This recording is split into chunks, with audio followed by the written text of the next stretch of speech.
ஒரு வயதான அரசன், அவருக்கு 2 மகன்கள். அடுத்தது யார் அரசன் ஆக்குறது என்பதில் பெரிய குழப்பமே அந்த அரசனுக்கு இருந்துச்சு. காரணம், இந்த 2 மகன்களும் மிகப்பெரிய வலிமையுள்ளவர்களாக இருக்கிறாங்க.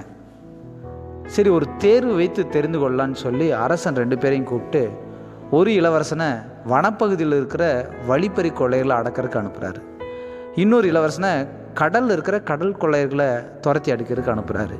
ஒரு வாரத்தில் 2 பேரும் வேலையை கச்சிதமாக முடித்து நாட்டையே ஒரு பாதுகாப்புக்குள்ளே கொடுக்குறாங்க. அரசனுக்கு இப்போ ரொம்ப குழப்பம். 2 பேரும் சரிசமமான வல்லமையுள்ளவர்களாக இருக்கிறாங்களேன்னு சொல்லிட்டு அடுத்து இன்னொரு வேலை கொடுத்து பார்த்தார்.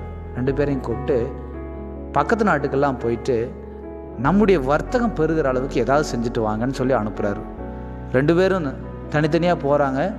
அண்டை நாடுகளெல்லாம் போய் தங்களுடைய இறக்குமதி ஏற்றுமதிகளை பற்றியெல்லாம் பேசி நிறைய வர்த்தகம் பண்ணி நிறைய கையெழுத்து வாங்கிட்டு வராங்க.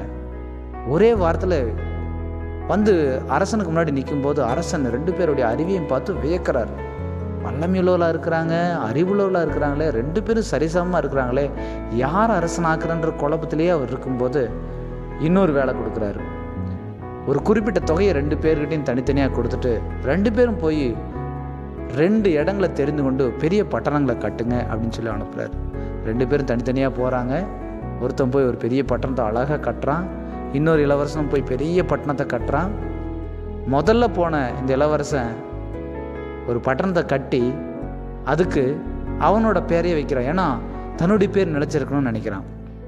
இன்னொரு இளவரசன் போய் அந்த பெரிய பட்டணத்தை கட்டின பிறகு தன்னுடைய தகப்பன் அப்பாவோட அந்த அரசனுடைய பேரை வைக்கிறான். வச்சுட்டு திரும்பி வராங்க. அரசன் போய் பார்க்குறார் 2 இடங்களையும். பார்த்துட்டு ஒருத்தன் தன்னுடைய பேரை வச்சிருக்கிறான், இன்னொருத்தன் அவனோட பேரையே வச்சிருக்கிறான்னு சொல்லி பார்த்த பிறகுதான் தெரிஞ்சது 2 பேருக்கும் சரிசமமான அறிவும் வல்லமையும் இருக்குது.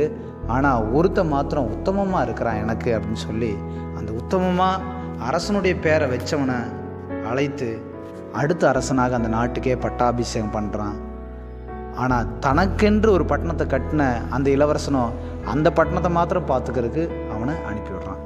பாருங்க, நம்ம கூட நம்முடைய வாழ்க்கையில் அறிவு இருக்கலாம், நிறைய வலிமையுள்ளவர்களாக இருக்கலாம்.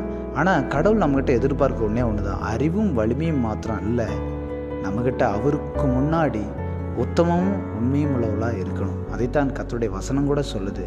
2 நாளாகமம் 19ஆம் அதிகாரம் 11ஆம் வசனம், உத்தமனுக்கு கர்த்தர் துணை.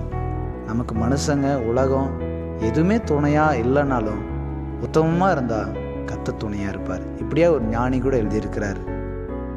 ஒரு ஆசீர்வாதமான ஒரு மனுஷனுக்கு அடையாளம் என்னென்னா, அவனுக்கு உத்தமமும் இருக்கணும், அறிவும் இருக்கணும், வல்லமையும் இருக்கணும்.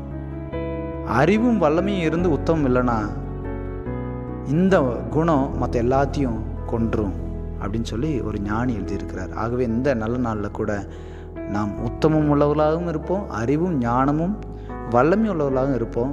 கர்த்தர் அப்படிப்பட்ட ஒரு உத்தம குணத்தை நமக்குள்ளாக வளர்த்து கொடுப்பாராக. கர்த்தர் தாமே உங்களை ஆசீர்வதிப்பாராக. God bless you.